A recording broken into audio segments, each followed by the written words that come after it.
오늘 본문 말씀에 보시면 예수님께서 하시는 말씀 가운데 섬기는 자의 삶에 대해서 가르쳐주고 계시는데 24절에 보니까 또 그들 사이에 그 정도가 크냐 하는 다툼이 난지라 그랬습니다. 그들 사이에, 예수님의 제자들 사이에 일어난 일입니다. 내가 더 크다, 더 내가 훌륭하다, 더 위대하다. 예수님이 왕으로서 세상을 다스리게 되면 내가 영의정이 될 것이다, 우의정이 될 것이다, 좌의정이 될 것이다, 내가 내무 대신 가운데 재무 대신이 될 것이다, 뭐 그런 얘기를 쭉 서로 서열을 매기고 있는 것을 볼 수가 있습니다. 그래서 내가 더 크다, 뭐 서로 그 자리는 내 자리야, 뭐 이러면서 다툼이 일어났던 안타까운 현상을 볼 수가 있습니다. 우리가 교회, 초대교회도 그런 일이 좀 있었어요. 그래서 누가 더 위대한 자냐. 고린도 교회는 우리는 아볼로파다, 아볼로가 훌륭하게 말씀 잘 전한다, 나는 개바파다, 나는 또 바울파다, 나는 예수님파다, 뭐 이렇게 해서 갈등 구조가 있었던 걸 볼 수가 있고, 빌립보 교회는 두 여자 지도자가 있었는데 우어디아와 순두계라고 하는 사람이 있었는데, 이 사도 바울이 빌립보 교회 편지를 보내면서 그 지도력이 훌륭하긴 하지만 서로 잘 화합하고 지내라, 그런 말씀을 사도 바울이 권면으로 하신 것을 볼 수가 있어요. 그래서 교회 안에 사도들이 이런 갈등 구조가 있는 것을 아시고 예수님께서 가르쳐 주신 말씀입니다. 믿음이 좋은 사람이, 더 섬기는 자가 믿음이 좋은 사람이고 교회 지도력을 제대로 발휘하는 사람이고 하는 것을 예수님께서 가르쳐 주고 있어요.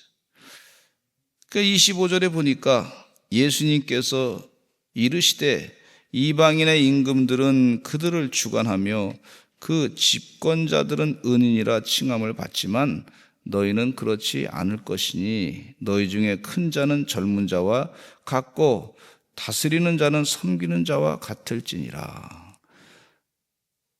주님이 다스리는 세상에서는 섬기는 자가 큰 자가 될 것이다. 예수님께서 그렇게 가르쳐주고 있어요.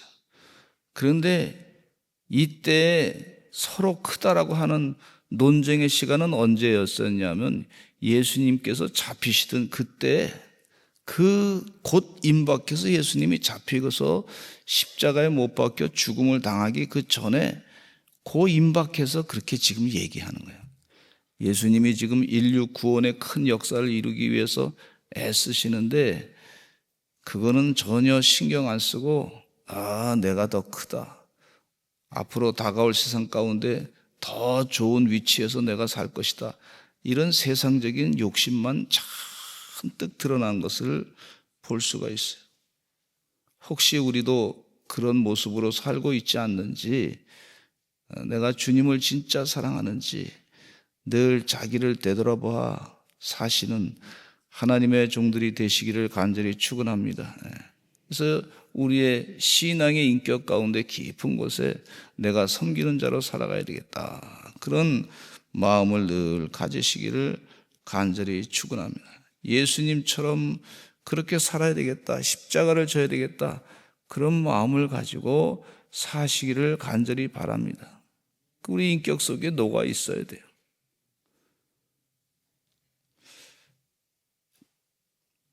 빌립보서 2장 5절에 8절까지 말씀해 보면 겸손에 대해서 사도 바울이 가르쳐 주셨어요. 예수님과 같이 겸손하라 그랬습니다. 너희 안에 이 마음을 품으라. 마음을 품으라. 곧 그리스도 예수의 마음이니 그는 근본 하나님의 본체시나 하나님과 동등됨을 취할 것으로 여기지 아니하시고 오히려 자기를 비워 종의 형체를 가지사 사람들과 같이 되셨고 사람의 모양으로 나타나서 자기를 낮추시고 죽기까지 복종하셨으니 곧 십자가에 죽으심이라. 예수님께서 겸손의 모범을 보이셨어요. 예수님이 다스리는 나라는 섬기는 자가 높음을 받게 되는 그런 하나님의 통치의 원칙을 말씀해 주고 있습니다. 마태복음 10장 45절에 예수님이 하신 말씀, 나는 섬김을 받으러 온 것이 아니라 섬기러 왔다. 이렇게 분명하게 예수님께서 말씀해 주고 계세요. 예수님은 평화의 왕이시고 섬김의 왕이신 것을 볼 수가 있습니다. 우리도 그와 같이 평화의 왕이신 주님을 따라 섬기는 자로서의 삶을 살아가야 될 줄로 믿습니다. 근데 이 섬기는 것은요, 낮아질수록 높아지는 원리가, 영적인 원리가 그 가운데 있는 걸 볼 수가 있어요. 세상의 방식은 높임 받은 자가 높아져가지고 내가 크다라고 주장하는 사람이, 세상의 원칙은 그 사람이 높임 받는 것처럼 보이는 거예요. 그러나 하나님 나라의 원칙은 섬기는 자가 높아지는, 하나님의 방법으로 승리하고 높아지는 그런 말씀을 우리에게 가르쳐주고 있어요. 누가복음 14장 11절에도 자기를 낮추는 자는 높아지리라. 따라서 한번 하실까요? 자기를 낮추는 자는 높아지리라. 근데 이 예수님이 섬기라고 하는 얘기는 말로만 한 것이 아니라 우리의 행동으로 그렇게 보이라는 말씀이죠. 삶 가운데 섬기는 자로 살아가야 된다. 마태복음 25장 40절 말씀에도 형제 중에 지극히 작은 자 하나에게 한 것이 곧 내게 한 것이니라, 그렇게 말씀해 줘요. 앉아서 먹는 자가 크냐 섬기는 자가 크냐 그렇게 물으시면서, 먹는 자가, 앉아서 먹는 자가 크지 않느냐, 그러나 나는 섬기는 자로 너에게 있다. 예수님께서 그렇게 영적인 지혜의 말씀을, 하나님 나라의 원칙을 가르쳐주고 말씀해주고 있습니다. 오병의 기적 역사를 보면 어린아이가 물고기 2마리하고 떡 5개를 가지고 지금 사람들이 빈들에서 그냥 들에서 이렇게 다 배고파하고 있는데, 어린아이가 물고기 2마리하고 떡 5개를 내주면서 이거 가지고 어떻게 뭐가 되겠습니까? 한번 도와줄 수 있겠습니까? 그러신 걸 볼 수가 있어요. 그랬더니 주님께서 그걸 받으시고 축사하시고, 주님께서 기도로 축사하시고 축복기도 하시고 사람들에게 나눠줬더니 5,000명을 먹이는 역사가 일어나고 12광주리가 남게 된 것을 볼 수가 있습니다. 참 오래전 얘기지만은 미국의 시카고에 있는 교회가, 한인교회가 있었는데, 이민 초기 시대 얘기입니다. 근데 그 초기 시대에 교회가 이제 없어가지고 한인들이 모이는 장소가 부족하니까 미국 교회 가가지고 이제 오후 시간 빌려가지고 예배를 드리게 됐어요. 근데 예배 드리다 보니까 한국 사람들은 모이면 그래도 김치 생각이 나지 않습니까? 김치 생각이 나서 김치를 먹고 그랬더니 그 미국 사람들이 김치 냄새가 상당히 불편하잖아요. 김치 냄새가 불편하니까 우리 더 사용 안 했으면 좋겠습니다. 근데 한국 사람들은 모이면 김치 먹어야 되지 않습니까? 마늘 냄새도 미국 사람들이 싫어한단 말이죠. 지금은 조금 달라졌지만 그때는 더 심해져요. 김치 냄새 나고 마늘 냄새 나고. 그러니까 이제 다른 데 가서 예배 드리세요. 그거 이렇게 저렇게 떠돌아다니니까 이게 참 안 되겠다 해가지고 우리도 교회를 지어야 되겠다. 목사님이 결단하고 헌금을 하기 시작했어요.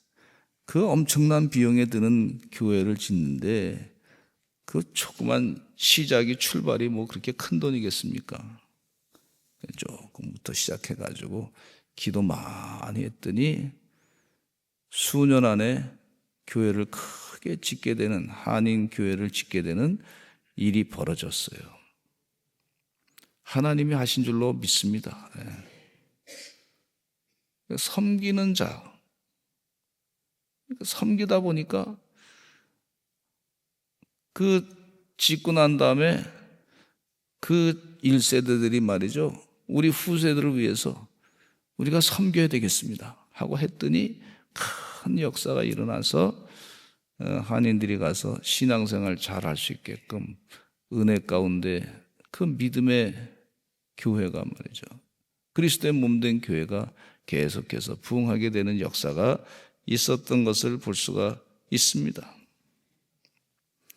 요셉은요, 형들에게 미움을 받아서 참 고생을 많이 했지 않습니까? 그렇지만은 그가 국무총리 대신이 됐을 때 형들과 아버지와 그 가족들을 다 애굽의 고생 땅으로 모시고, 그리고 형들이 무서워가지고 우리에게 복수하지 말아달라고 부탁했을 때 이렇게 얘기합니다. 내가 여기 온 게 아니고 하나님이 나를 여기 보내셨습니다. 하나님이 보내셨습니다. 그 요셉의 애굽에서 살면서 얼마나 고생했습니까? 그러니까 하여튼 그 애굽 땅에서도 보디발 장군의 집에서 섬겼어. 열심히 다 섬기고, 감옥에 들어갔을 때도 그 감옥에서도 열심을 다해서 섬기고, 하나님이 그 하는 일을 다 형통하게 하셨어. 그리고 민족을 위해서, 가족을 위해서 또 섬겼어. 그랬더니 하나님의 축복 가운데 이스라엘 백성들이 큰 민족이 된 걸 볼 수가 있어요. 이게 하나님의 영적인 원리란 말이죠. 주의 은혜 가운데 섬기는 자로 살아가시는 지혜로운 영적인 승리자의 삶이 되시기를 간절히 축원합니다. 간절히 축원합니다. 예수님의 고난 가운데 함께한 자들을 예수님께서 이렇게 축복하시겠다고 말씀하고 있어요. 우리 28절에 이 보면은 참 부족한 분들인데, 제자들이요, 부족하지 않습니까? 서로 누가 크냐 막 그냥 싸우고 막질하고, 예수님 그 십자가에 못 박혀 돌아가실 그런 준비를 하고 있는데 그거에 대해서는 아무 신경도 안 쓰고 있는 그 제자들에게 그렇게 또 축복하시는 걸 볼 수가 있어요. 28절로 30절까지 읽겠습니다. 시작. 너희는 나의 모든 시험 중에 항상 나와 함께한 자들인즉 내 아버지께서 나라를 내게 맡기신 것 같이 나도 너에게 맡겨 너희로 내 나라에 있어 내 상에서 먹고 마시며 또는 보좌에 앉아 이스라엘 12지파를 다스리게 하려 하노라. 예수님께서 이 다투고 있고 싸우는 사람에게, 이 제자들에게 축복하시기를 뭐라 그러냐면, 너희는 나의 모든 시험 중에 나와 함께한 자들이다. 내 아버지께서 나라를 내게 맡기신 것 같이 나도 너에게 맡길 것이다. 너희로 내 나라에 있어 내 상에서 먹고 마실 것이다. 이렇게 예수님께서 말씀하고 있어요. 그 예수님 공생의 동안에 사실 제자들이 예수님과 같이 지내면서 좀 힘든 시간을 보냈어요. 그건 사실입니다.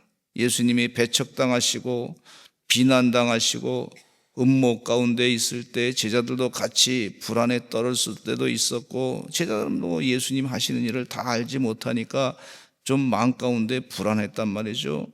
배고픔도 있었고 피곤함도 있었고, 풍랑이 일어나서 배를 타고 갈 때도 막 풍랑이 막 흩어지는 풍랑 속에서 헤매는 혼란 가운데도 있었고, 그러면서도 예수님을 인간적으로라도 그렇게 따라간 거죠.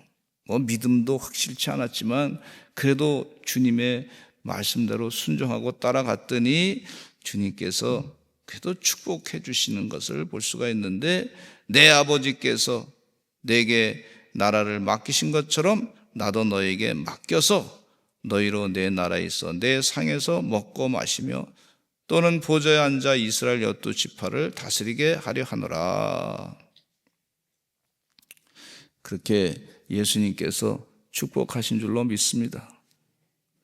우리 교회 신앙생활 이렇게 한 곳에서 열심히 하다 보면요, 교회가 좀 좋을 때도 있고, 인간적으로 보기에 좀 힘들 때도 있고, 또 여러 가지 좀 속 시끄러운 일도 있을 수도 있고, 또 일을 맡아서, 중책을 맡아서 일할 때 봉사하는데 괜히 욕먹을 때도 있고, 근데 주님 바라보면서 가는 거예요. 주님 바라보면서. 열심히 일했는데 아무리 가정이 좀 하나님의 축복을 받아야 되는데 잘 안 될 때도 있어. 그런데도 주님 바라보고 가는 거예요. 십자가를 지고 가는 거예요. 지금 예수님께서 그 위로의 말씀을 해주시는 거예요. 예수님께서 하신 말씀. 여러분, 주님을 끝까지 따라 섬기시기를 간절히 축원합니다. 그러다 보면요, 우리 주님께서 하신 말씀대로 약속의 말씀이 그대로 이루어지는 줄로 믿습니다. 12지파를 다스리게 할 것이다. 이게 무슨 얘기냐면, 하나님 나라가 임하게 되면 영원히 부활체 모습으로 세상을 왕노릇하며 다스리게 될 것이다. 이 약속의 말씀을 주시고 있는 것입니다. 흔들리지 않는 믿음을 가지고 그렇게 약속을 믿고 사시는 하나님의 귀한 종들이 되시기를 간절히 축원합니다. 근데 여기 예수님께서 기도하셨다는 내용이 나오는데 31절에 보니까 시몬아 시몬아 보라, 사탄이 너희를 밀가부들하고 막 달려왔는데 그렇게 나한테 밀가부들 해가지고 막 그냥 너희를 힘들게 하고, 밀을 까부르면요 막 흔들어대는 거예요. 정신이 없죠. 밀 까부를 때 그냥 막 밀을 막 그냥 까부르려고 막 가만히 둡니까? 그냥 막 거기 밀 껍데기를 막 끄집어내려고 그러면 얼마나 정신을 도종하고 막 그러려면. 근데 사탄이 이 예수님에게 와가지고 밀가루 타고 그렇게 해달라고 요구를 했지만, 무슨 얘기냐면 예수님께서 사탄을 다스릴 수 있는 능력이 있다는 거죠. 32절에 그러나 내가 너를 위하여 네 믿음이 떨어지지 않기를 기도했다 그랬어요. 예수님이 기도하신 줄로 믿습니다. 예수님의 기도. 그래서 너는 돌이킨 후에 내 형제를 굳게 하라. 사탄의 시험이 막 공격한다 할지라도 예수님이 기도해줘서 그 사탄의 시험을 다 막아주셨다는 거예요. 우리가 서로 중보기도 하시기를 간절히 축원합니다. 예수님의 이름으로 중보하면서 기도하시는 주의 종들 되시기를 간절히 축원합니다. 그래서 자녀를 위해서 중보기도할 때 시험 들지 않게 해주시고 마귀 사탄은 물리쳐달라고 그렇게 기도하지 않습니다. 제가 기도할 때 나사렛 예수 그리스도의 이름으로 명하노니 병만은 물러갈지어다, 마귀 사탄은 물러갈지어다. 그 기도가 왕의 기도의 왕이에요. 예수 그리스도의 이름에 힘입어서 이 기도가 얼마나 내 믿음이 떨어지지 않기를 기도했다 그랬어요. 너는 돌이킨 후에 내 형제를 굳게 하라. 우리도 서로 중보하며 기도할 때 믿음이 떨어지지 않기를 중보하며 기도하시는 여러분 되시기를 간절히 축원합니다. 근데 이 사도 베드로가 이렇게 얘기합니다. 주여, 내가 주와 함께 옥에도 죽는 데에도 가기를 각오했습니다. 그랬더니 예수님이 하신 말씀이 이 베드로의 약점을 아시고 이렇게 말씀하십니다. 34절에 같이 한번 읽어보겠습니다. 시작. 이르시되 베드로야, 내가 내게 말하노니 오늘 다구기 전에 내가 3번 나를 모른다고 부인하리라 하시니라. 다굴기 전에 3번 예수님을 모른다고 할 것이다. 이 베드로에게 하신 인간의 약점이 있다. 그렇게 입으로 고백한다 할지라도 약점이 있다. 그렇게 예수님께서 가르쳐주고 있습니다. 근데 성령이 충만해야 끝까지 예수님을 온전히 따르게 되는 역사가 있는 것을 성경 말씀에 가르쳐주고 있습니다. 우리 다 같이 성령 충만해서 주님을 끝까지 섬기고 따르는 자들 되게 해달라고 간절하게 주여 많이 하시고 기도하시기 바라고, 여러 기도 제목들이 참 많습니다. 세상을 보고 여러 가지 일을 할 때 또 세상에 나가서 영적인 전쟁에서 승리해야 될 텐데 주님 은혜 가운데 다 이기게 하여 주시옵소서. 중보하며 예수 그리스도의 이름으로 기도해 주시기 바랍니다. 우리 사랑하는 서산제일감리교 성도들이 믿음이 약해지지 아니하고 믿음이 더 성장케 하여 주시옵소서. 특별히 제가 보니까 심약한 분들이 참 많이 계시더라고요. 주님 은혜 가운데 흔들리지 않는 믿음을 가지고 온전히 살아가게 하여 주시옵소서. 다 같이 주여 많이 하시고 중보 기도하시기를 간절히 바랍니다. 주여